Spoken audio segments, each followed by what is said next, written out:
نبی کریم صلی اللہ علیہ وسلم نے فرمایا، لوگوں میں بدترین شخص وہ ہے کہ جسے لوگ اس کی بدکلامی کی وجہ سے چھوڑ دیں۔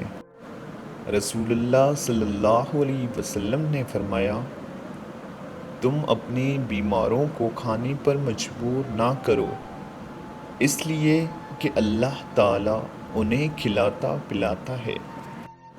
رسول اللہ صلی اللہ علیہ وسلم نے فرمایا، سلام میں پہل کرنے والا تکبر سے بری پاک ہے۔ رسول اللہ صلی اللہ علیہ وسلم نے فرمایا، جنت کا دروازہ سب سے پہلے کھٹکھٹانے والے لوگ غلام ہوں گے۔